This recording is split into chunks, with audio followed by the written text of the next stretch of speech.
So welcome everyone. This is almost the last satsang. Officially it's the last satsang, but there's one more on the 25th. Same time, same place. If people want to come along, you're welcome. So that's the day after tomorrow. It'll be a joint satsang with myself and a friend of mine who was also with Ramesh. So I'm particularly looking forward to it.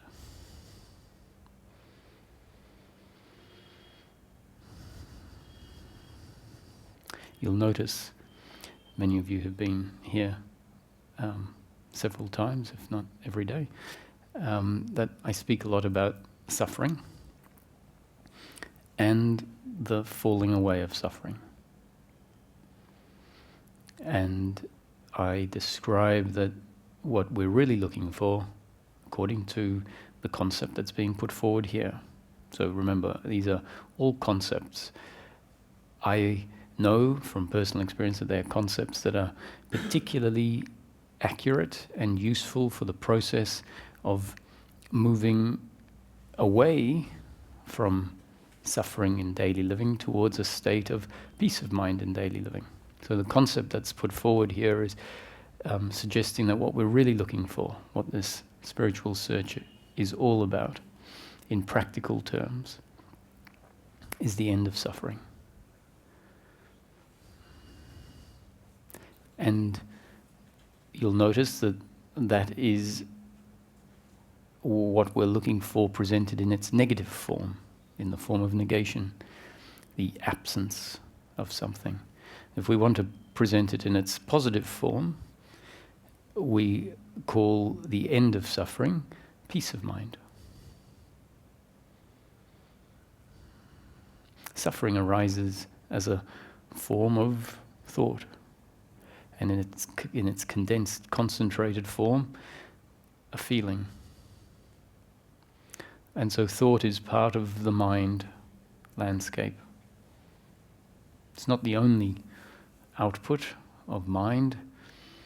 In fact, if we broaden our definition of mind, we'll find that the whole experience of life, which is really this experience in this very moment, that's all we've ever known of our life, is what's happening now, and the experience now often includes objects which we refer to as memory, which reference a past, and objects of thought which think about a future.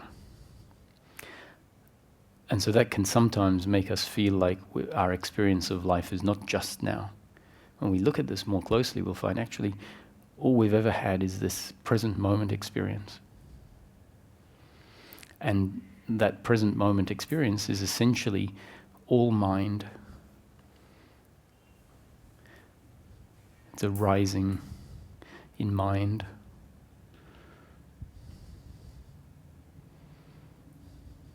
Now that can sound esoteric.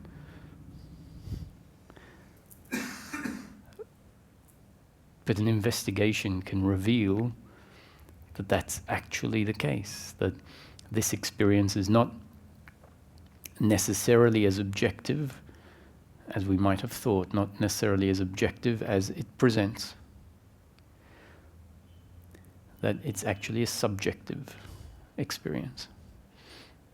A subjective experience that is presenting as objective. So we can't negate the way it presents. We can't come to see it as subjective and then only relate to it subjectively, because the fact is that the objectivity of it persists. And so realization is a realization of the two levels, the subjectivity and the objectivity, the nothingness and the everythingness. And the everythingness presents and continues to present as a story of time and space, a story of matter, and of causality. And even when it's seen from a different perspective, seen to be an arising in consciousness, spontaneous from one perspective, because all there is this appearing in each moment, just this. And so from that point of view, we say, well, there is no causality, because causality requires time. And if there's time, then space comes into existence, which is where causality happens. So if it's seen from a particular perspective, we can say, the time, it's timeless. So it's all spontaneous. We can come to understand that, and yet the story that presents continues to be a story of causality. Things continue to happen apparently or according to causality, meaning a glass of orange juice doesn't just appear on the table. It appears because first someone comes and takes the order, and then they bring it up and put it on the table. So even after the recognition that this isn't necessarily as objective as it seems, the objective continues to be there. Even after a realization that causality may not actually be the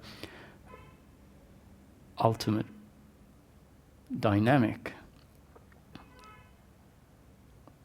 we can't ignore that after these realizations, causality still continues.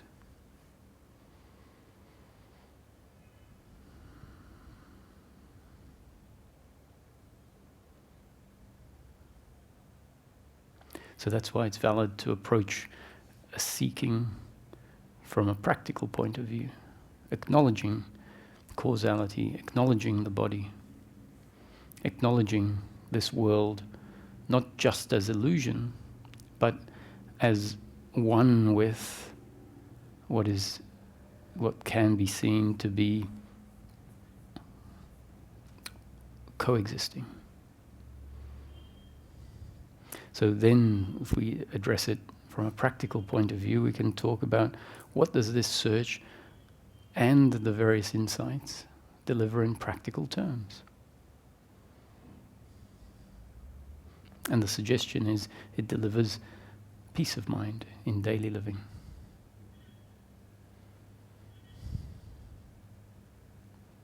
Peace of mind is a quietening down of a certain type of thinking that arises in the mind. So then we can say there is a more peaceful, quiet mind.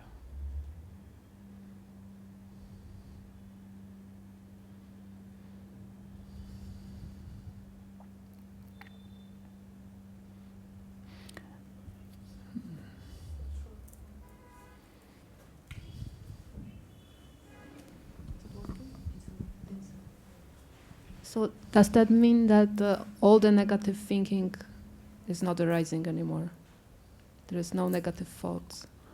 Rather than describing it as negative thoughts, I would describe it as a subset of thoughts, and the subset of thoughts includes thinking along the lines of guilt and shame, blame and hatred, pride and arrogance, worry and anxiety, expectation in the future, expectation of what happens, and attachment to the outcomes that arise. So all of those forms of thinking, when we look at them relative to peace of mind, we could say are negative in a sense that they are the opposite of peace of mind. And so complete peace of mind means the complete ending of those different forms of thinking. So in guilt, for example, it's like, I simply wasn't good enough in that situation. And a story that keeps that past in the present, with a story of the past that is an uncomfortableness with myself because of the way that we functioned. Blame is the same, and pride is the same principle of personal doership, but instead of being in relation to negative outcomes, it's in relation to positive outcomes. So when complete peace of mind is there, those thoughts stop arising, regardless of the circumstance we find ourselves in, because the basis on which those thoughts used to arise, the basis which was believed to be a relevant way of seeing life, an accurate way of seeing life, become known to be a false way of seeing life. So basically we realize, oh, what I am and what the other is, and why things happen the way they happen is not because of the way I used to see it. And so once that way of seeing it is completely annihilated, right, completely seen through as being inaccurate, not the way things actually function, then it makes sense that that thinking can fall away forever. The seed has been uprooted. Now, the process is clearly a gradual process with parts along the way that are arise spontaneously, but those and don't at all feel like they have anything to do with a gradual process, and they are actually just part of a gradual process. So along the way there is a shift that happens where that type of thinking can continue to arise, and there is an understanding that it's continuing to arise because of an old habit, an belief that has been seen to be inaccurate, and yet it still hasn't been completely uprooted. And so when that sets in, then there can be a allowance of that suffering to be there without the resistance of it being there, which is a big improvement to the state of resisting the resistance, wanting it to not be there. So is it like, let's say, in normal person, it's like we see certain beliefs and we judge them as limiting. So in your case, let's say you see the belief that arises and you just don't see it as limiting, it's just optional, or it doesn't arise at all. Well, I would say, from my experience over many years, those different forms of suffering haven't been arising in my life. There are other forms that are not psychological, like suffering. There are other forms of movements that are not, we don't become a perfect person, right? So there are still going to be shortcomings in our personality, and that is understood to be part of the biology. And so when it arises, a shortcoming in my personality becomes part of life circumstance, then it's understood that that is not my doing. That was part of the functioning of this body-mind organism that was shaped by life, not by me. And so therefore that shortcoming has to present itself in certain circumstances. And the thought also is neutral, actually. The thought is neutral. It's not really the thought is negative.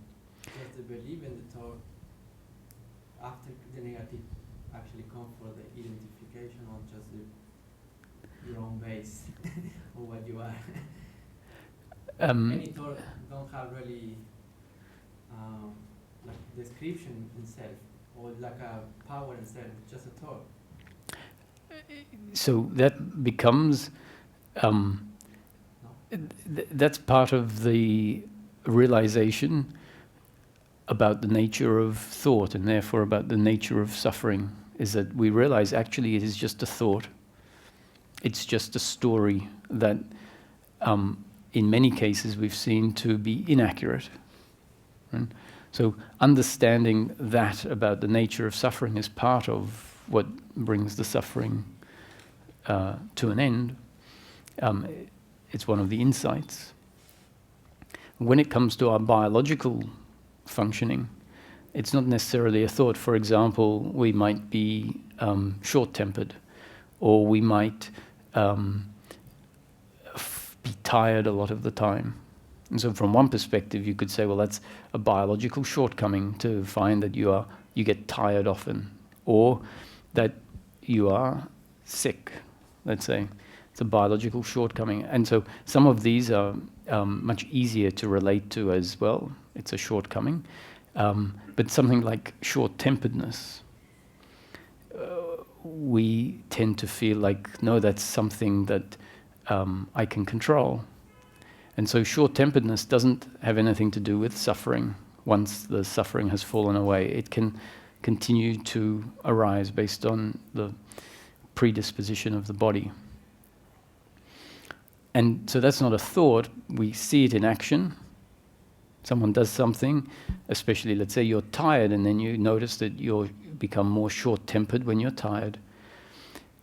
And there is a snapping at someone.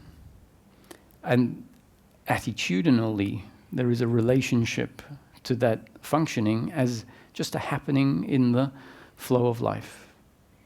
That the flow of life is always going to happen one way or another.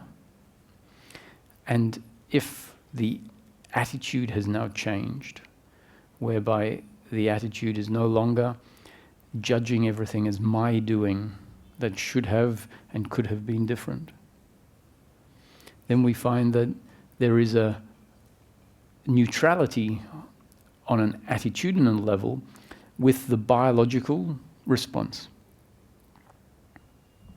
So I just want to dwell more, because it's really fascinating that somebody has this ability. So for example, in situation when there is some project that we want to take, and the thought comes, oh, I'm not good enough, I'm not going to do that project. Or we take the project, we do it, and then we start thinking, oh, I could have done it better. So is this type of thinking also not there in terms of, you know what I mean?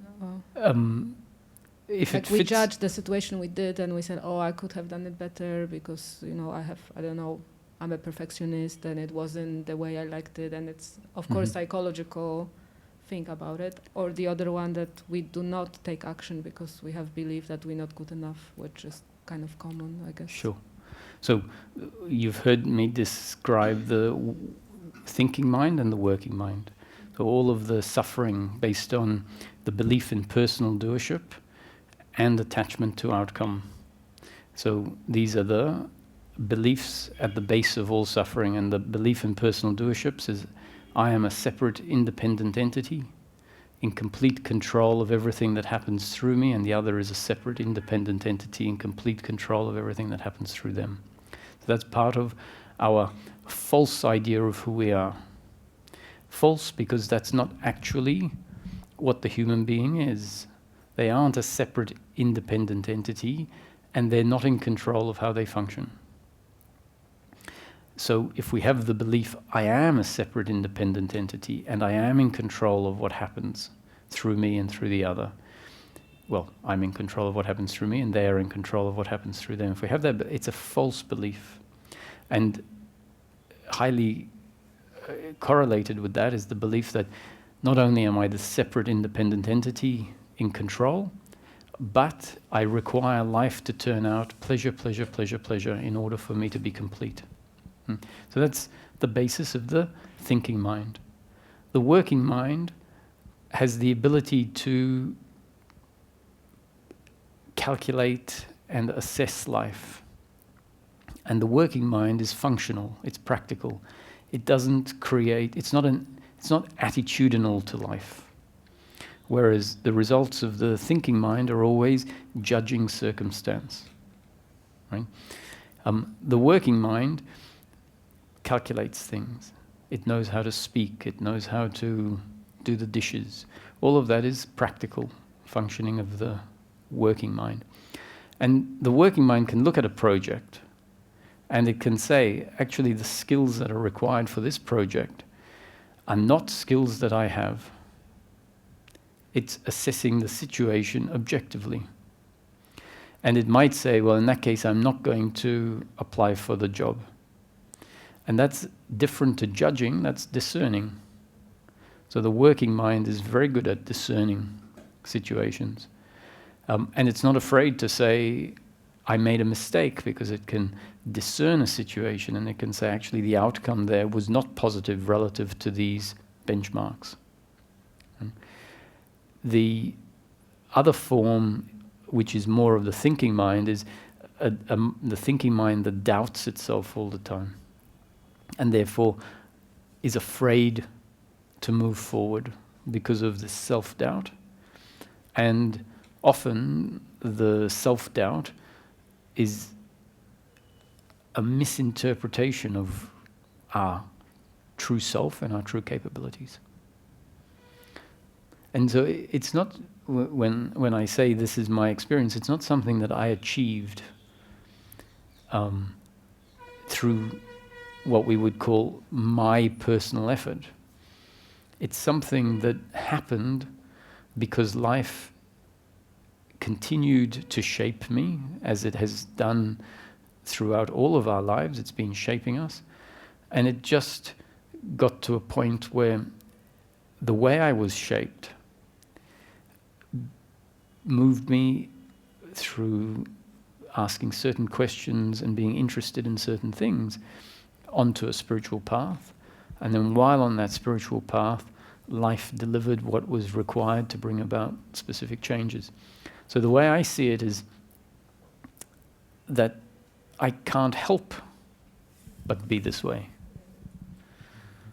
Which is why if someone says, I'm trying very hard to accept life, for example, and acceptance is really what is there when non-acceptance falls away. When all of the suffering falls away, we find we naturally accept life. It's not an effort. It's what we could say is our nature in the absence of a certain type of thinking. So when someone says, I'm trying very hard to accept life, I say, it's actually impossible to accept life if your makeup is such that resistance is bound to happen. And so the understanding of that, the understanding that acceptance is not something I can achieve through good intention or effort, because it's impossible to be accepting if the body-mind organism is designed in a particular moment to resist. Now, that might seem like bad news, but if the working mind really hears what is being said, then we will resist if we're designed to resist. That can become new information. It is new information, can become part of the up-to-date conditioning, and it can be part of what allows a non-resistance to the resistance. Right? Because the resistance to the resistance is saying, you know, I shouldn't be like this, I should be better, I should not suffer. That's what the resistance is saying, and so it's effectively resisting the fact that suffering is present. If the working mind understands suffering is present, not because you are failing, but because life has destined there to be suffering in this moment by designing the body-mind organism a particular way and by presenting a circumstance that is very particular. And as a result, there has to be suffering. We can't function differently. This understanding, which is the core of what's being spoken about here, can create a great relief and allowance for life to be as it is, for you to be as you are. If the thinking mind hears all the talk about peace of mind in daily living, unbroken peace of mind in daily living, and it takes it on and says, okay, so this is the task that I have to achieve, and it's missing a very key component of that is described, the component on which the peace of mind arises. The peace of mind is based on recognizing that we're not the doers, that life dictates, how we function. So if the thinking mind says, okay, you've told me about peace of mind, I'm going to go and make it happen. It's reinforcing the very basis on which the opposite of peace of mind happens. So this is what surrender is. Surrender is, it's a surrendering to life, a surrendering to God's will. It's a surrendering of our controlling impulse. And sometimes it takes life to really take us to breaking point before a surrender, a spontaneous surrender happens. Because even surrendering is not something you do with effort, like, oh, I am going to surrender. Surrendering is, it's a graceful happening. And it can happen because life takes us to breaking point where, years and years of seeking happens. And then, just like that, a situation happens and we fall into the old pattern of resistance, let's say. And there can be this insight that dawns. It says, I simply can't do this. I've been trying for 30 years to perfect, to understand what has been said in all the books. And still, this situation happens, and there I go again, resisting, feeling uncomfortable. And when that uncomfortableness is strong enough, it's a moment of insight that really gets us to acknowledge what life is showing us. It's the realization, I'm not the one managing the show. I'm not the one that from my effort can fix this problem. I've been trying from my effort. And when that insight happens, there is a natural surrender. Like,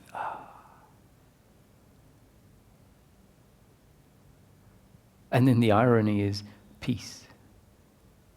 And it's like, wow, I've been 40 years, I've been struggling to try and bring in peace. And then in an instant, when there is surrender of personal doership, the struggle falls away. So it shows that the struggle is this principle that's in place that says, I must make things happen. I'm the one that needs to think a lot about life in order for it to turn out somewhat reasonably.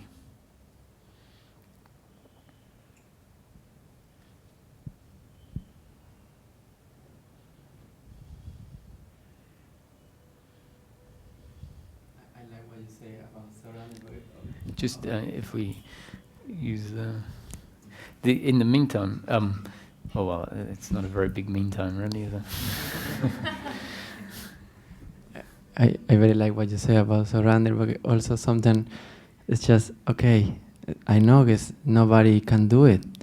And then the other moment I say, okay, it's nothing to do, but this also is not me. And which is not you? Both. Yes. Who can do it, and this who can don't do it. Mm-hmm. Yeah, and then natural surrender happen. Or just be fresh and clear. Yes, Yeah. Surrender is definitely not the me An saying, activity. Yeah. oh, I can't do it. Yeah. That's Yeah. not the real realization, I can't do it. That's just sometimes it's like, oh, I've heard so many times I can't do it. Like I've been told I'm not the doer. And then we say, okay, so the answer must be for me to admit I can't do it. And that's still someone trying to get something by admitting that they can't do it. Yeah. So it needs to be a real, Yeah. I Real stop. simply am not the doer. Yeah. Yeah? A realization which happens often when we're not even thinking about that. Yeah. Yeah. Yeah. Yes. Thank you. The other way the surrender happens, which doesn't necessarily require us to smash us into the ground that many times, that there's a natural recognition and giving up in a sense, is for us to see it because of an investigation.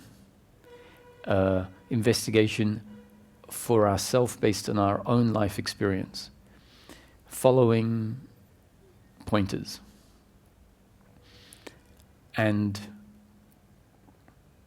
at some point, if the investigation is genuine and earnest, not necessarily because we want to get somewhere, but because we're interested in really understanding what life is about, how it works and who we are.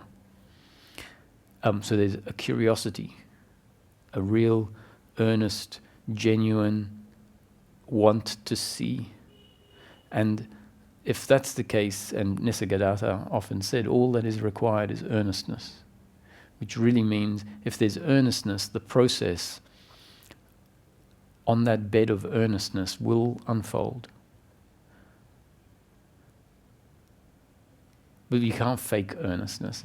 What he's saying is earnestness is, like, if he were to say, that is an earnest seeker and that is not an earnest seeker, he's not judging them. He's discerning, because he understands earnestness is something that happens. It's part of the makeup, and then you can't help but be earnest because earnestness has happened. Earnestness is when life has said, I'm not interested in anything else. For example, I've seen that seeking pleasure doesn't give me peace of mind, for example. And so life has turned us away from everything else. And often earnestness, to be honest, earnestness tends to come when suffering isn't that intense. When someone's suffering is intense, there tends to be more desperation than earnestness. That doesn't mean that a process isn't working. It just means that earnestness is yet to set in. And when earnestness is there, then things move quicker. When desperation is there, things are still moving, but the desperation could mean, I need this. I can't not have it. And so that desperation for something tends to be an attachment, and attachment itself is part of the problem. So it's the same as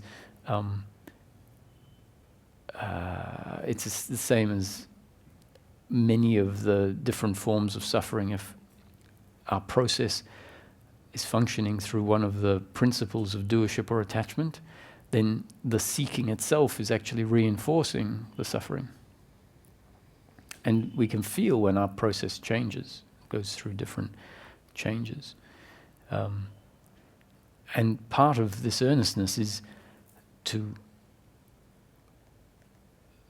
surrender to the fact that actually maybe it's my destiny for there to be suffering for the rest of my life.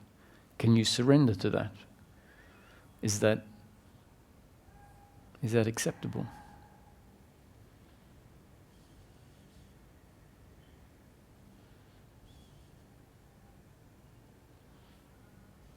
Because it's possible. Many people die frustrated. So we might say, no, I'm not going to surrender to that. That's not good news. The irony is, it's a big leap forward towards peace of mind. This is the paradox of this movement. It's often counterintuitive. We think that if I surrender to suffering being here, that's not going to fix the problem. I have to resist suffering if it's going to get fixed. And a surrender to it is a huge step towards the end of suffering.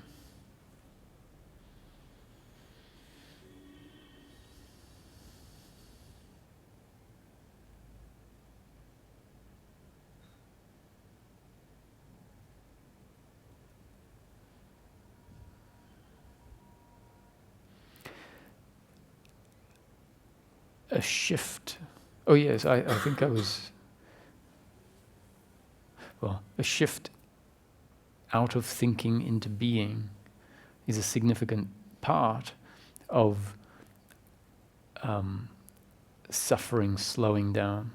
Because in being, we tend to get a glimpse, a taste of what our true nature is. If we find ourselves in a circumstance and the thinking mind is active, blame towards the other for what they didn't do or what they did do or whatever. And we've been equipped, the working mind has been equipped to recognize that as the suffering that can come to an end. And if the working mind has been equipped to understand that blame is seeing the other as the doer, and it's based on believing that my happiness was dependent on that circumstance not happening. So based on the belief my completeness is based on pleasure, pleasure, pleasure. So if the working mind has been equipped to understand the forms of suffering, sees this blame as very clearly a form of suffering, has been equipped to understand that the movement is simply the dropping of that thinking, the falling away of that thinking.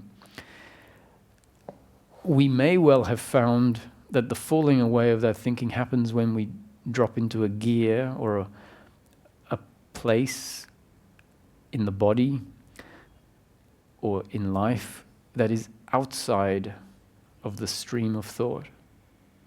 And if that movement has started to happen, where almost at will, which is not really your will, but it's now the functioning of a biological instrument that has been changed, we can drop into being.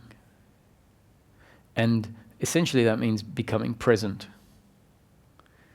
Because the suffering, the blame, is blame towards an event that has happened.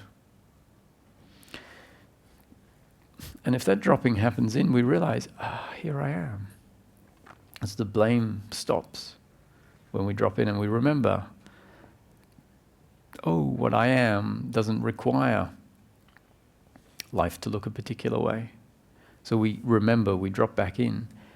And to the extent that that happens, we start getting first-hand confirmation that the core of the human being is peace.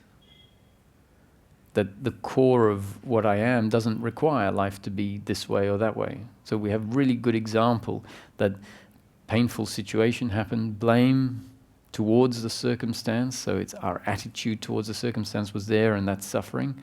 And then in an instant we drop into being, which is outside of the stream of thinking. And part of dropping into being means become present with what's here now, which isn't the event that happened yesterday or a year ago or 2 minutes ago. It's like, so it means become present, and present not only with the outside, because the pain might actually still be in the outside. I mean, become present with your inner being. Now, once again, these words sound like they're prescriptions of something for you to do. Someone goes, okay, where is this inner being? How do I become present with it? And it becomes a new mission. You know? I'm talking about something that has happened gradually, slowly, probably because we have got stuck in also trying to make it happen. Let me be present with my inner being. And then at some point I realized, just stop. Like, stop even trying to find it. And we might find it. So it's a place that we find. It's ourself, really, the core of ourself. So it's a movement that starts to happen. And then it shows us, the circumstance is still the same. The person has still stolen from me or cheated on me or died on me, and yet I'm at peace. So we know, my peace isn't dependent on the circumstance not being there. It's a great, if we can find ourselves dropping out of suffering into being, where we suddenly, it's like the clouds part. And then we have first-hand seeing that my happiness, my completeness, my beingness is not dependent on circumstance.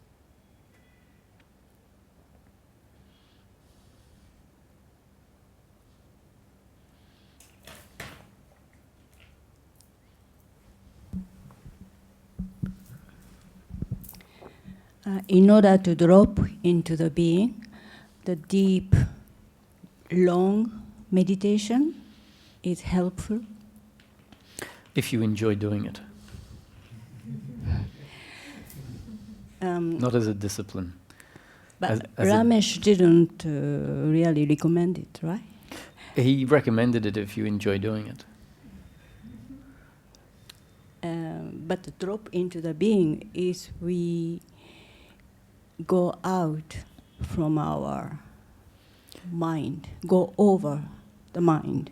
So You I could think say transcend the thinking. But actually, I would say, because you pointed up, I don't know if that's what you meant, it's not coming out of the body. In being, actually, I would say come into the body. Out of the mind into the heart, you could say. That means it doesn't help. Meditation is not really a tool. No, I wouldn't agree with that. I think meditation can be very helpful. But I wouldn't recommend you meditate unless you feel like it. Feel like. So the description is meditation can be very helpful for this process of realizing or finding the mind quietening down and resting in self or being. Now that doesn't say that's not the only way.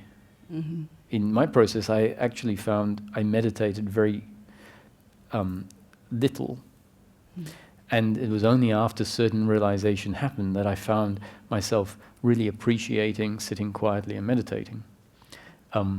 So meditation isn't at all the only way, but it can be a very useful atmosphere, very useful investigation or space, because often you close your eyes in meditation, and a whole lot of objects of experience fall away. Maybe more at the normal way. Maybe more at the normal way. Sometimes more thought come. Oh yes, sure. Close your eyes and see, while you just drink a coffee in the corner. Yeah, this is true. No, I was starting off with you close your eyes and the objects of the senses tend to drop away. First, visual. And as you said, we might find that there are a whole lot more thoughts arising in that space, because what's happened is it's a lot of the distractions have fallen away. And remaining with distractions isn't going to ultimately help. It might feel better than sitting quietly. But if we can start to appreciate that the mind naturally will quieten down, but it might need 10 or 15 minutes before it actually is noticeably quietening down. So if after 7 minutes you say this is really not working, it might just mean a little bit more time. So it is interesting to persist a little more than we might like to, on the basis that, a bit more time might mean that the ferocity of the thinking quiets down. I don't recommend remaining in meditation when you don't feel like it. Right? One of the great movements is to stop following shoulds and shouldn'ts. Right? One of the freedoms, because that means that I'm not attached to an outcome. Our shoulds and shouldn'ts are really attached to an outcome. I should meditate for 2 hours a day because that will get me something. And so my suggestion is, if you sit down for meditation and after 2 minutes you want to get up. Meditation finished. And what a freedom. That if we can start living our whole life like that, what we'll find is that a quietening down will happen because we're shedding shoulds and shouldn'ts. But what I'm suggesting here is maybe not appropriate for everyone. So some people need to go to a Vipassana retreat, let's say, right? And maybe in the days, there's someone with a stick, and if you move, you get whacked. Right? That's appropriate for some people. Right? It's a path. It's a methodology. Yeah, I did it. And afterwards, I realized myself, my ego became more stronger because I did it. Yeah. I could do it. Yeah. And feel separation from those who don't do meditation. Yes. So that's why we might start off meditating where there is a meditator. The one that I will stay still. I will sit through all the meditations. I can do it. And there is a meditator of the meditation. And in time, as meditation develops, we find the meditator falls away. Right? The one that says, don't stand up and go and make a tea. Remain meditating. That's the meditator. And in time, we realize that the developing of real meditation, which who knows what real meditation is, but my definition of meditation is allowing everything to be as it is, right? Being in a position where what arises is understood to be a happening. So if you sit in meditation because you feel like it, and you close your eyes, and thoughts are arising, then hopefully we don't have an idea of what a good meditation is versus a bad meditation. That to me isn't what meditation is. That's sort of going in with a preconception and attachment, the opposite of what I would call meditation. We understand meditation doesn't look a certain way other than allowing what's there to be there, which means allowing the thinking mind to be there if it's there, allowing the barking dog to be there and the jackhammer of the construction site to be there, and realize that they're not outside of you, that they are all arising inside of a field of consciousness, that there isn't a person meditating in the meditation experience. In the meditation experience, you say, where is the body? Be present with the experience, not with a thought that tells you what the experience is. So if the eyes are closed and the body isn't moving, there is no experience of a person meditating. There might be a residual self-image. And then if we recognize that that residual self-image is essentially a thought telling you what the experience is, because of a memory that says someone is sitting there. Whereas if we're really present with the meditation experience, what we find is that the notion of an inside and an outside can fall away. The notion of the sound being out there isn't our experience. If we're present with that vast open space, meaning you can become aware of the space behind, or actually become aware with what we might call the eyelids. And as you bring attention to what you might call the back of the eyelid, you realize there's this vast open space. Now you can be present with the experience itself. It means you've switched out of the mental image of the experience. You become present with what you call the back of the eyelids, and then you realize that's not the back of the eyelids. I don't know that there are eyelids. There is just this vast open space. And then sounds arise in that space. They have to be within the field of consciousness. Any sound that is outside the field of consciousness isn't part of the experience. So if there is a sound arising, if there is an image arising, it's within the field of consciousness, within what you are.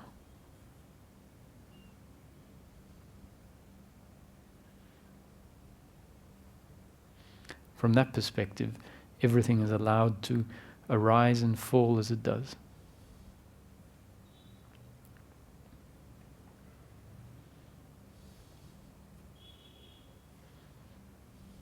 And then, if you open your eyes, you might realize that if there is a sound, it's within the field of consciousness. If an object is there, it's within the field of consciousness. Nothing is outside of the field of consciousness, because if it was, it wouldn't be part of the experience. The body is also an object inside the field of consciousness. So this can allow us to find this resting place outside of thinking. So when there's a recognition of suffering happening, we might be able to drop into this position of being not the body, but the field of consciousness in which everything is arising, including the body and the suffering. And if we drop into that place, we might find the suffering falls away. Especially if we drop into that place and become aware of all of the objects in this moment. Our brain tends to be not so good at multifunctioning. So often what the brain is doing is thinking about the past and the future and not really that present with what's here now. So if we flip that around and become interested in what is here now, because it is part of the momentary experience, all arising inside a field of consciousness. If it's not inside the field of consciousness, it wouldn't be part of the experience. And this field of consciousness is that which is aware of the momentary experience, that we can ground into and be that.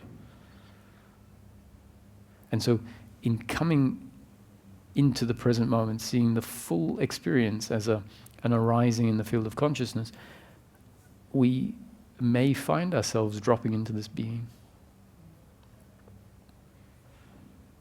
So then life becomes meditation, open eye meditation.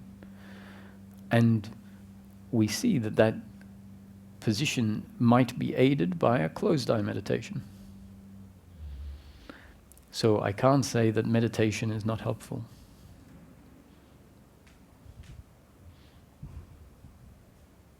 But don't do it if you don't feel like it.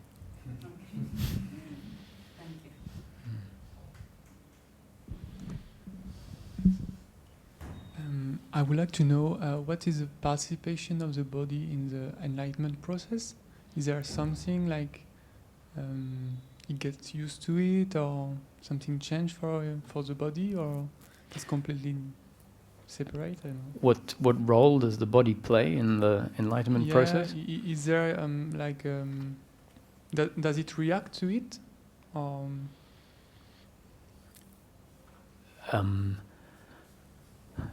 Does it react?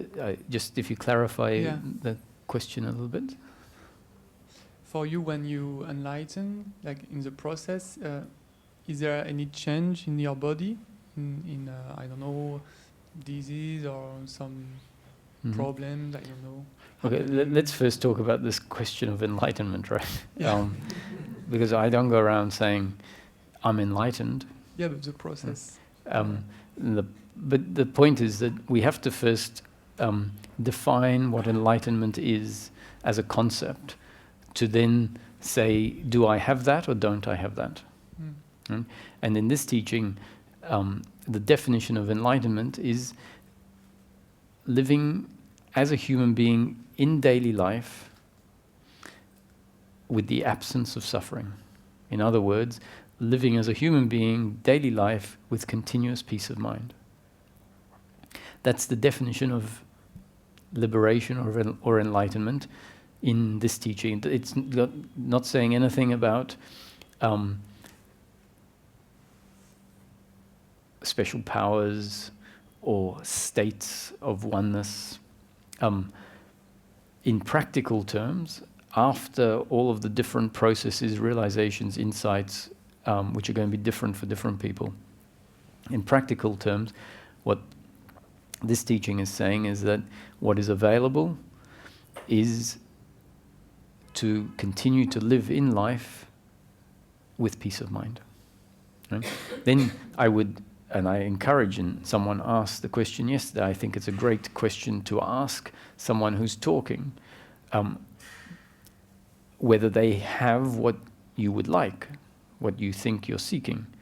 And so in this teaching, it makes it very clear that if we are seeking, we should ask this question of ourselves: what am I really seeking? And get an answer for that question based on being a little critical towards the question and not settling for just someone's answer. Say, I've been seeking for 5 years or 1 year or 40 years. It makes sense for me to ask this question: what am I really seeking in practical terms? Because if we just have an idea, I'm seeking enlightenment, but then we have no real idea what that is, it's not really a great thing to be seeking, because basically we don't know what we're seeking if that's the case. Ramesh said that because he was a banker, he was the general manager of the Bank of India when he retired at the age of 60. And then his seeking took on a, really, he said he had the time to seek. And he said he'd been going to gurus and whatever for many years. And because he was a banker, he said you can't be a banker for 40 years and not be practical. You lose your job if you're not practical as a banker. And he was as successful as a banker, so he said, I'm going to take this practicality into the seeking. So he said, what am I really looking for? For 40 years I've been seeking. I haven't found answers, and I haven't got satisfactory answers from gurus. One time when he asked a guru that he would go to, what will I have after enlightenment that I don't have before? And he said the guru got angry. He could see this rage arising in the guru, because in that environment, that's not the sort of question you ask a guru. And he said the only reason that his guru didn't get angry, and this was a family guru, it wasn't Nisargadatta, which was one of his later gurus. He said the only reason that guru didn't get angry is he saw everyone else in the room was sort of interested in the answer to that question. What will I have after enlightenment that I don't have before? And so instead of getting angry, Ramesh says the guru gave an answer to the question that you give when you're not really giving an answer. He said, you'll know when you're enlightened. And so Ramesh sort of said, what's the point of that answer? You know? So he says, actually, when he was teaching, he said, please ask me this question, because I have a very good answer for you, an answer that I have, after getting that really useless answer, I put my mind to it, and I went through as part of the process, finding out what is it that I'm really looking for. Because if we do that, it makes sense that our seeking is going to become focused and honed. And I have no reason, when the seeking is focused, I don't see any reason why this can't happen in quite a short period of time. Definitely not needing hundreds of lifetimes.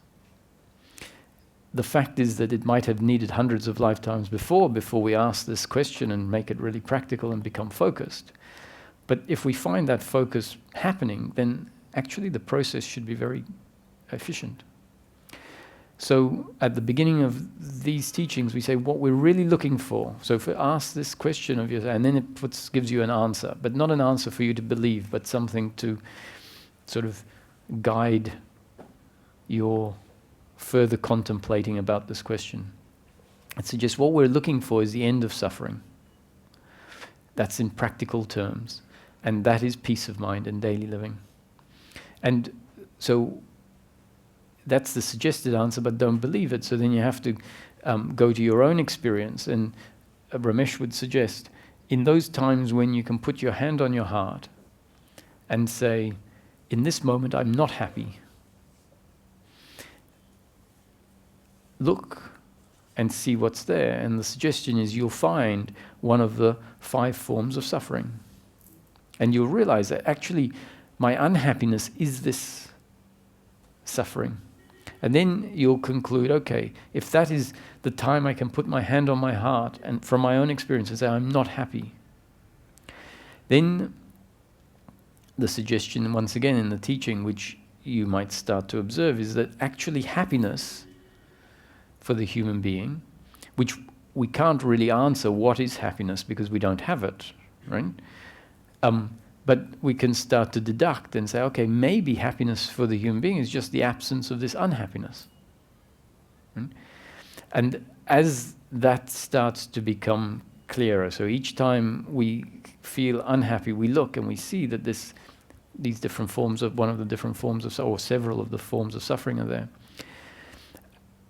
that we start to become clearer. Actually, all I'm really looking for in life is the end of suffering, especially when that suffering starts to have gaps in it, and we feel the relief from the different forms of struggle with life. Then when it starts to get longer, we start to appreciate how beautiful it is to be able to live life without suffering. And then if we're lucky, this is one of the reasons of the flip-flopping. Most people really don't like the flip-flopping phase, where you feel like everything has sunk in and you've got it and you find yourself at peace with life even. And then the next day you wake up and you know something's changed. It's back, the flop is back. Right? And one of the benefits of the flop is so that it's sort of life sticking its foot on your head, so that you, at some point from your own experience, when the flop is there, you exclaim from yourself, actually all I'm looking for is the end of the flop. And when you see what the flop is, it's the resistance and the suffering again. Right? The reason why that's so important is so that we become clear what we're really looking for, because the deeply ingrained attachment to outcomes doesn't just fall away easily. So when we're in the spiritual seeking process, the attachment to outcomes kicks in, and we read all sorts of things, nirvikalpa samadhi, the very highest of samadhi states, right? And not only that one, but there's this many other different samadhis that you can have. And the immense ecstasy and bliss, the power of the universe will be yours. Right? These are some of the descriptions of the spiritual search in some of the scriptures and different teachings. Now that doesn't make it wrong, it's part of different process for different people. A lot of people need a hook, like spiritual marketing, to keep them interested, right? So ecstasy and bliss is what you get at the end of the search to keep you interested. And at some point the teachings start saying, well, actually it's very ordinary and it's peace. That only gets told to people once they are ready, essentially. And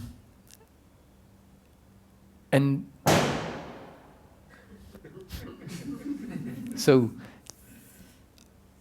seeing this habit of ours to be attached to outcomes, and seeing it even in the spiritual process, and seeing that that is an obstacle because we're continuing to wait for something, and furthermore that something is an experience.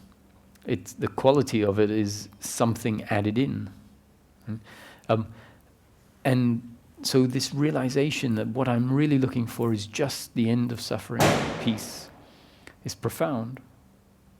It's a really important realization. So the flop can be the way life tells you, you see, I've been giving you the flip, which really didn't give you ecstasy and fantastic circumstance. The flip is you find yourself more or less in the same position you were in before, and yet there is an ease, a flow with what happens. And when someone hasn't left you any milk for your coffee in the morning and you open the fridge, you sort of find there's this attitude towards the situation which is like, yeah, it's okay. Like, it's not great, it's not my preference, but, and we might shout out, hey, why did you finish the milk? But internally there's a peace with that, right? And so that's the flip, and then the flop happens, and we realize it's just that peace, internal peace, gone out the window. So this is a long way of answering your question, but having said that, it doesn't really matter, because frankly this sort of information is all part of the framework that's very important. But I will come to your question. You might think he's just trying to dodge the question. No, it's, I like your answer. So. No. So once we've become clear that according to this teaching framework, what I'm speaking from my own personal experience, having gone through life for a long time, and that psychological attitude to circumstance hasn't arisen. That's also important. So the suggestion is first be clear on what you're looking for, and then ask someone who's talking, ask them what it is that they have after enlightenment that they didn't have before, and see if it's an answer that is what you're really looking for after having asked that question for yourself in practical terms.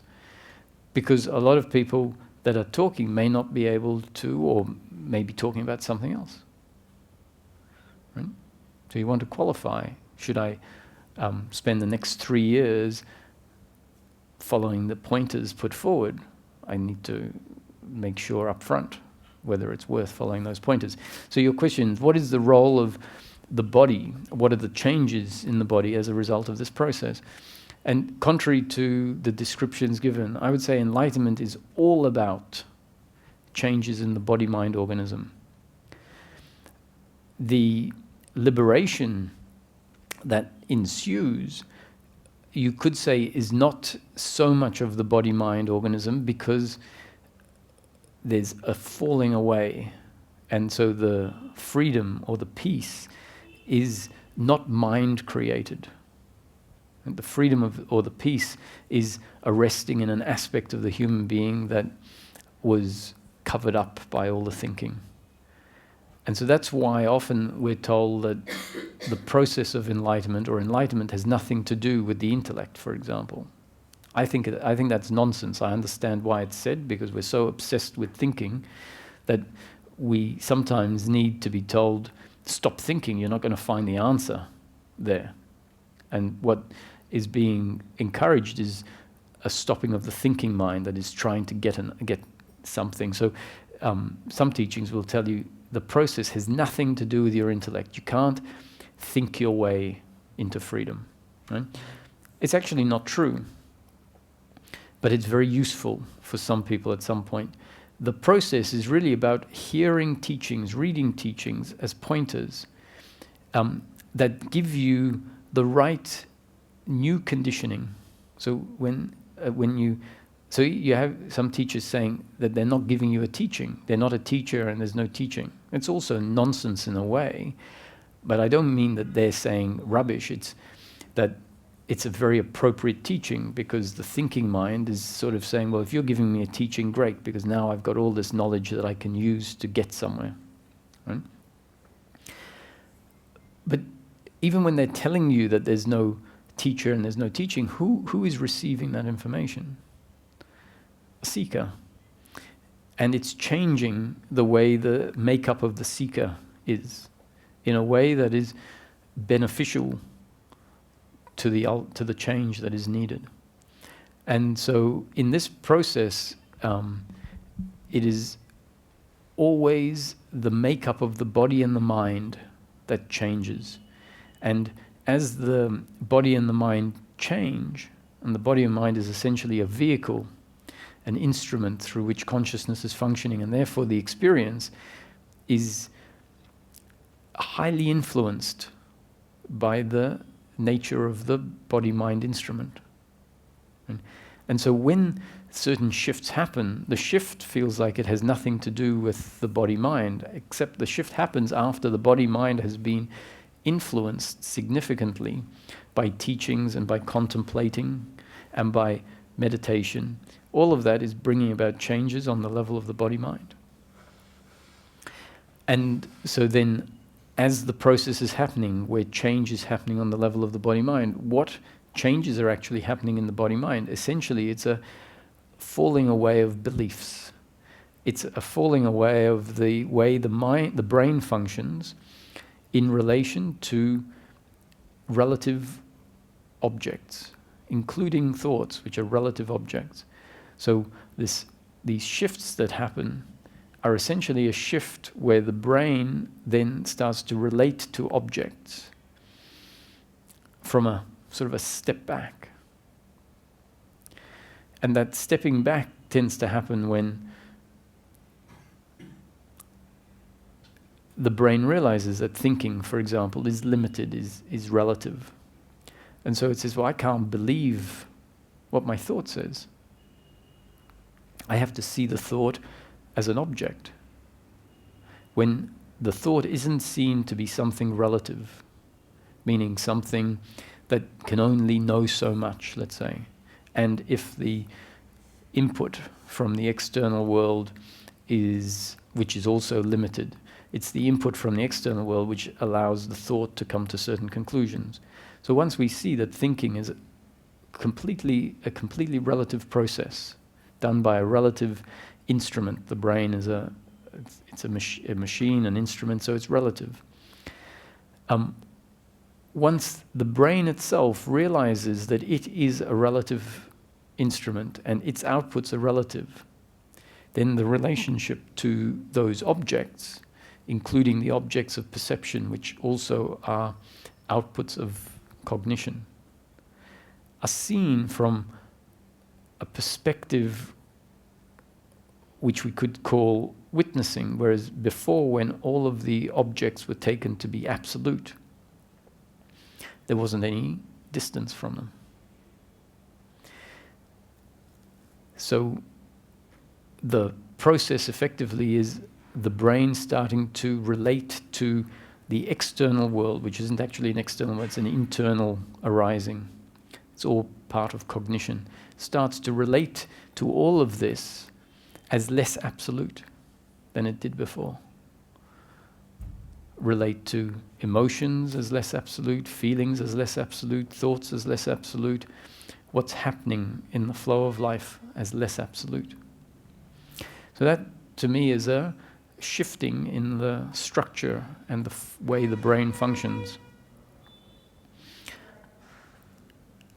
And as certain beliefs fall away, especially the significant ones of doership and attachment to outcome, we realize that there are loads of energy in the body that have accumulated over time. Energy that is based on having interpreted events that happened in the past through this belief that was in place at that time, belief of doership and attachment to outcome, which means, let's say, a girlfriend chose to be with someone else. So that's a circumstance, and the circumstance was related to by the body-mind organism a particular way. The circumstance was seen to be an attack on who I was. The other guy and the girlfriend were seen to be the perpetrators, the reason why this happened. Or I was seen to be the reason, like I wasn't good enough, that's why she chose someone else.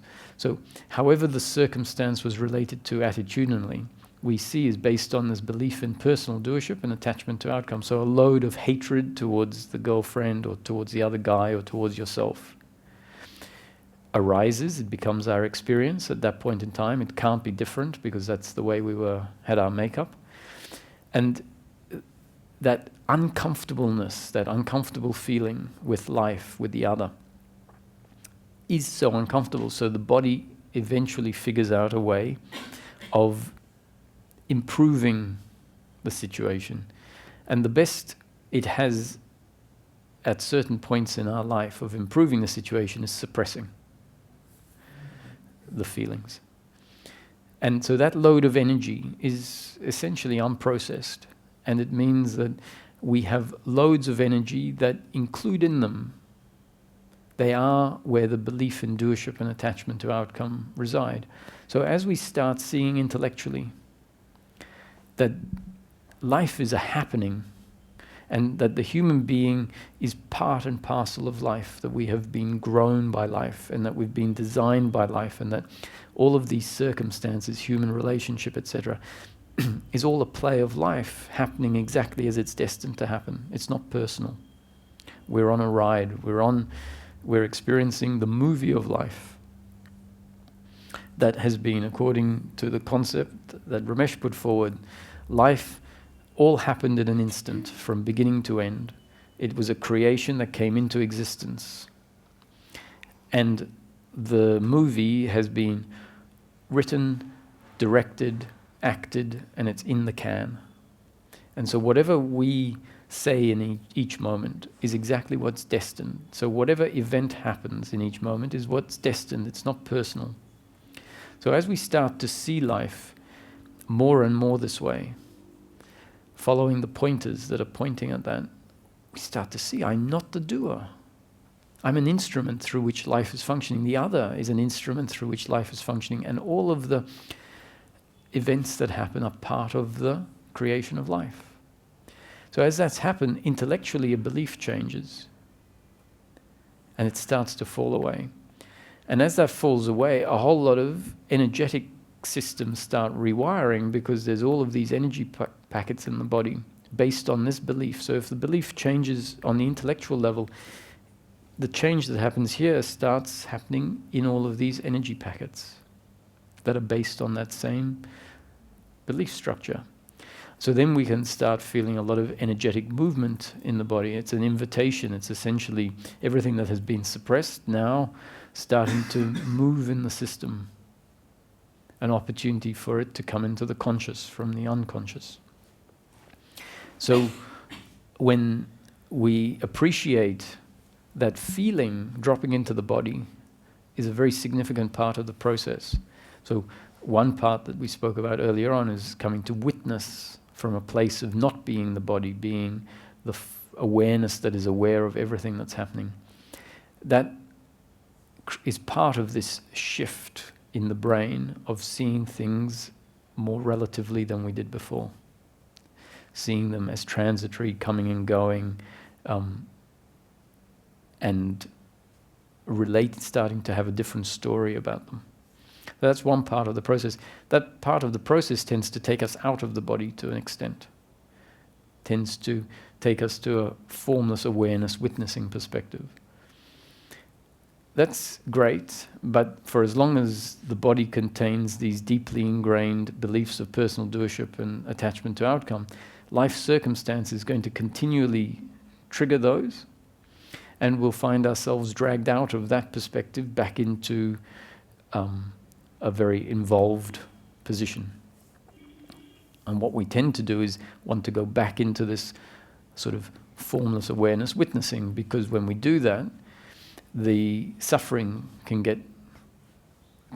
dissolve, can fall away. And what we fail to realize is, yes, there's an improvement in coming to know ourselves as the form, but we keep getting dragged out of it, and we then keep going back there, and then we keep getting dragged back in, and it becomes hard work. And maybe the message is, not only do we need to be able to go out and witness things impersonally, but maybe the message is you have to come back in and clear out the body-mind organism in order for there to be a clarity on several levels. So in the process, there can be a lot of energetic movement, a lot of old emotions coming up, and there's a time and a place to actually really drop into the body and feel that stuff. You don't have to do anything other than allow it to arise, because if the understanding in present day starts to become more in line with seeing life as it really is, knowing yourself not as a separate independent doer, not needing outcomes to be complete. Once that understanding starts kicking in, these energies can come up, they'll get expressed. In the energy, it'll feel like complete unenlightenment, because the energy will be full of hatred, full of shame, full of attachment. And we need to hear that it's not unenlightened to allow these unenlightened feelings to be there, to come out. And if we can allow them and understand it's very much part of the process of dissolving these beliefs in personal doership and attachment to outcome, they come up, they get expressed, and because our understanding is a certain way, they essentially start to dissolve. If these energies start coming up and we don't have a new understanding about how life is, what the human being is, and why events turned out this way, why we acted a certain way, why the other acted a certain way. And the answer to that is because it was destined, because we were shaped that way. We were forced to think and to feel a particular way based on our genes and up-to-date conditioning, based on the story of life. If that hasn't set in, then these energies come up and they can actually reinforce the belief in doership. We feel the pain of the past event, and we say, of course I hate them for what they did. So there's a difference between just expressing and a releasing of the energy. So once our attitude to daily life in the present day starts to change, and what we find is left is the historic load of doership from the past, then it's just a matter of time for that to come out and be atoned by our allowance of life now. So there's some of the changes that happen in the body-mind organism. And at the end of the process, which really the process doesn't have an end.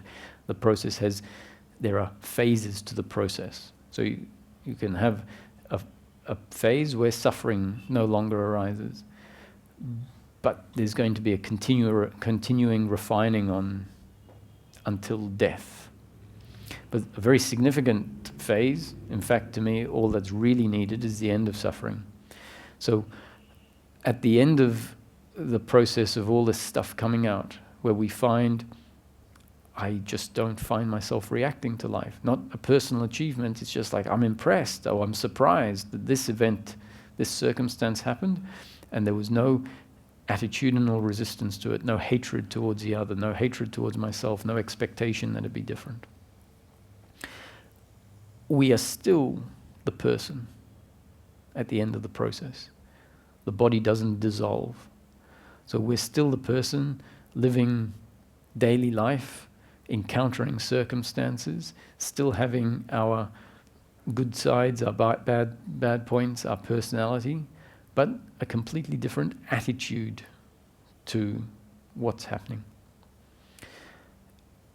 So the process doesn't somehow dissolve the body, but it dissolves certain beliefs that have been ingrained in the body. Beliefs that in this teaching we say dictate our attitude to life. And so what is the attitude to life that leads to suffering? It's an attitude of taking my actions and the actions of the other as my doing and their doing, i.e. seeing me and the other as a separate independent entity that is in control of what they do. And then, therefore, when they do something that hurts me, I say, I have to hate you. I'm sorry, you hurt me. You could have and you should have done it differently. So that's the attitude of doership and attachment to outcome. And when those beliefs fall away, what we find is there is an attitude of the heart, you could say. So it's not an attitude from a new belief system that says, oh, you're not the doer and I'm not the doer. Right? The new attitude is actually just the absence of the old attitude.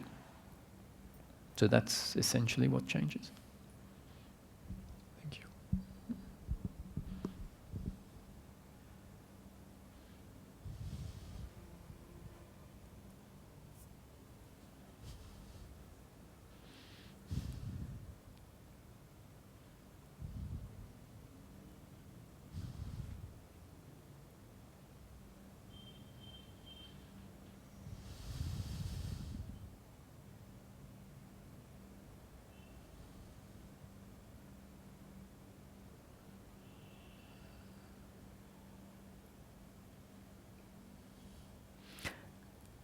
biological versus psychological reactions. You may have gathered that there is a distinction that is made between the flow of life and our attitude to the flow of life. And it turns out that suffering is always a result of our attitude to the flow of life. And the flow of life really refers to circumstance, how the circumstance looks. So this is great news. Our suffering and therefore our happiness is not circumstantial, but rather a result of our attitude to the flow of life. And so we've introduced the notion of the working mind and the thinking mind. The working mind is part of circumstance, part of the flow of life. The thinking mind is the functioning of the mind that relates to our attitude of doership and attachment to outcome.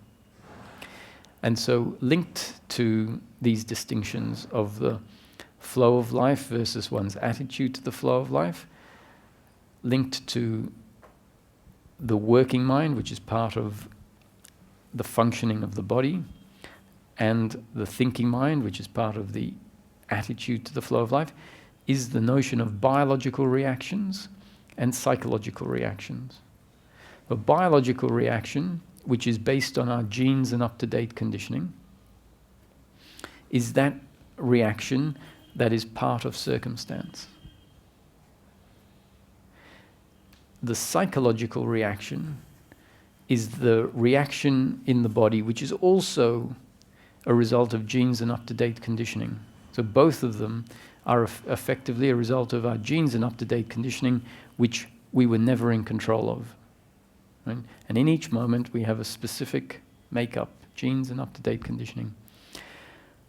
So we create a distinction between the biological reaction and the psychological reaction, just so that we can start to see in our own experience in daily life what a biological reaction is versus what the psychological reaction is.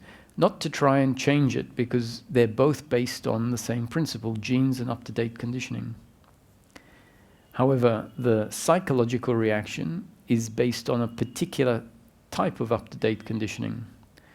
The up-to-date conditioning which has put in place the belief in doership and attachment to outcome.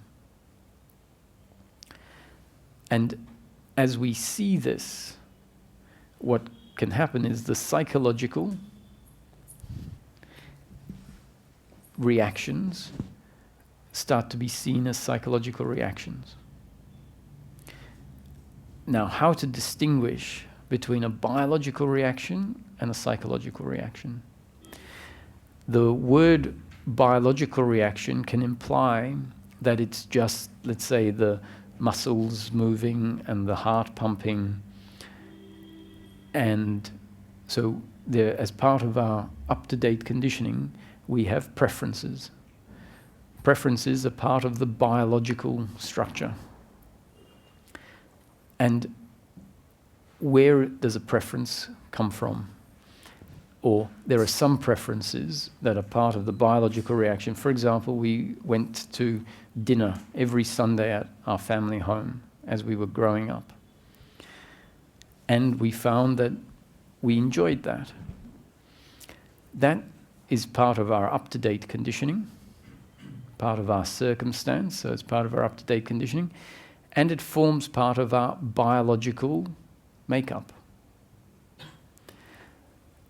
And the reason for bringing this in is it might seem like our biological reactions and our biological preferences have nothing to do with something like this, like the preference for having lunch with our family on Sunday.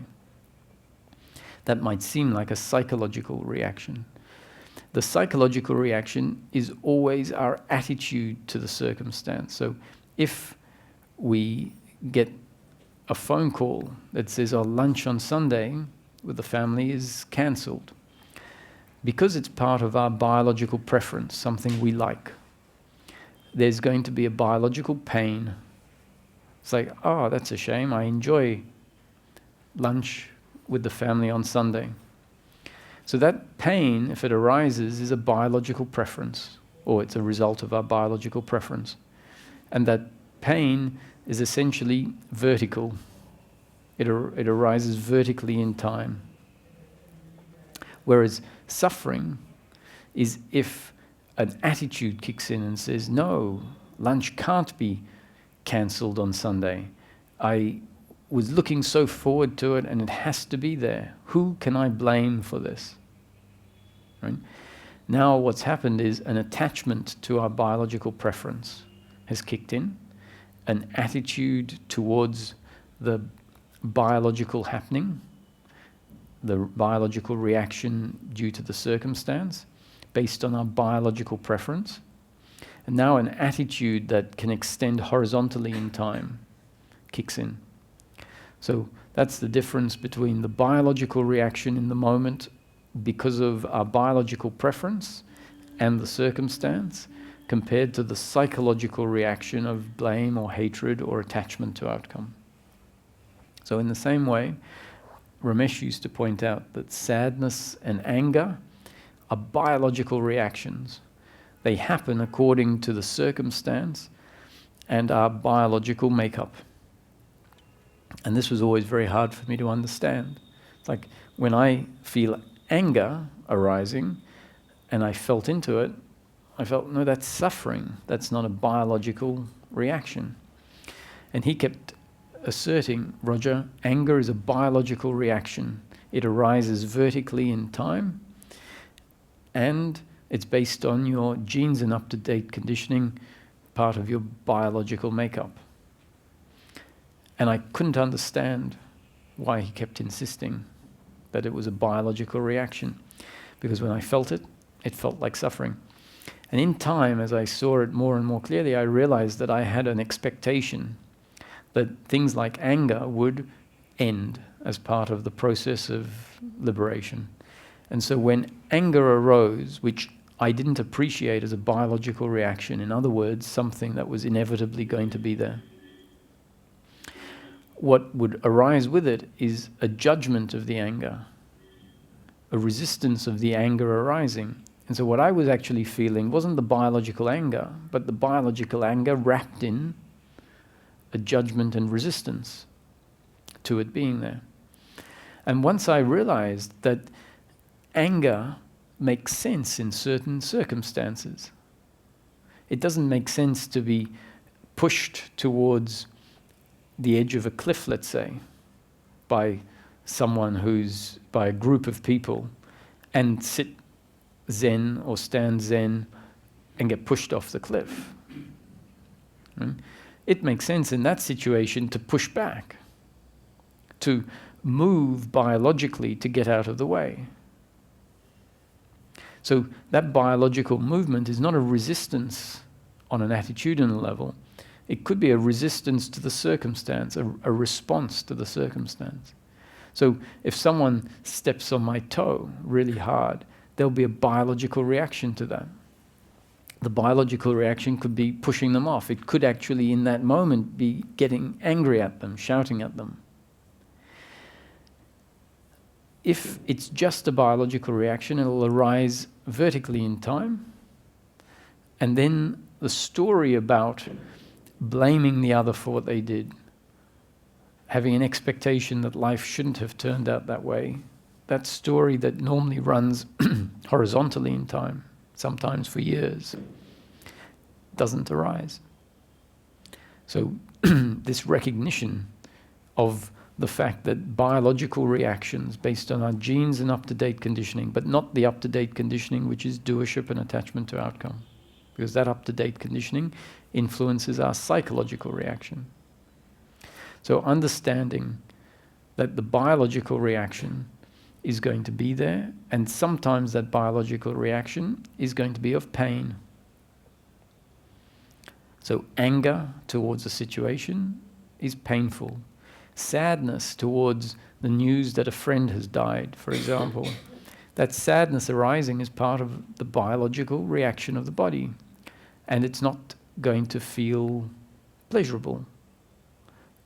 However, there's a difference between the sadness arising as a biological reaction and then the psychological reaction of grief, for example, that can extend for years in time. In the grief there is a sense, a bitterness in a way, a sense that life is now not complete because this has happened, that my happiness is no longer available because this has happened. Whereas in the face of just the pure biological sadness, there's a sadness that arises, and yet there is a connection to ourself that knows actually this is part of the flow of life and my completeness is unaffected by this, which doesn't make us cold, because as part of the biological reaction, when we see the partner of the friend that has died, we might cry with them. Part of the biological reaction. And yet we don't feel that this event is an attack on who I am.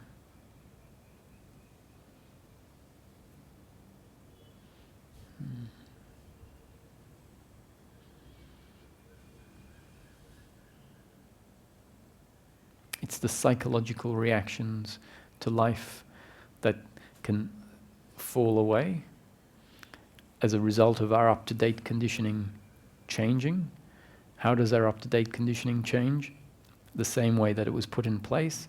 Life is always delivering new conditioning, and the new conditioning becomes part of our up-to-date conditioning, and certain new conditioning can sometimes radically change our up-to-date conditioning, such that a whole section of our old up-to-date conditioning, the psychological mind, the thinking mind, that which is the basis on which all the suffering arises, gets dissolved. It gets dissolved because we see that my actions in each moment are not my doing, based on the fact that I am a biological instrument, the human being is a biological instrument, designed by life, so the sperm and the egg come together, the organism grows, not something I controlled, part of the biological intelligence of the organism.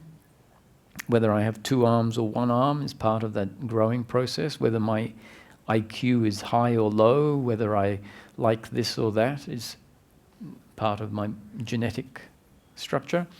And then the genetic structure, once it starts growing, is continually impacted by life.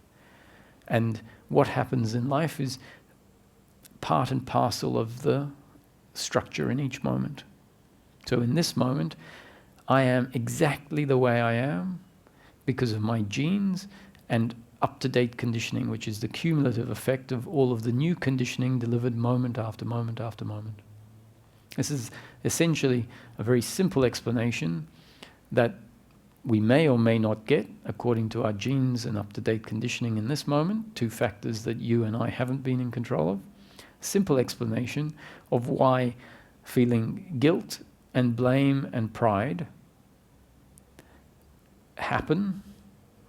They happen because our genes and up-to-date conditioning are a certain way, but they're also an explanation of why, when this is seen, it no longer makes sense for guilt and blame and pride to arise. Because the other is seen as an instrument. I'm seen as an instrument that can only function one way in each situation. So the idea, I should have acted differently. Maybe we can see that attitude to the past, I should have acted differently, is completely based on a misconception of the dynamics that bring about an action in a particular moment. How could I have acted differently? The circumstance was one way, my makeup was one way, and the output of those two variables coming together resulted in a specific outcome. So then we see my attitude to the past, where the past should be different, I should have acted differently, is completely fictitious, completely based on a misassessment of how life unfolds. That's the collapsing, if it happens, of the false identity, the false idea of who I am, i.e. someone that has complete volition over what happens through them. Falling away of that And what falls away with it is the load of guilt and blame.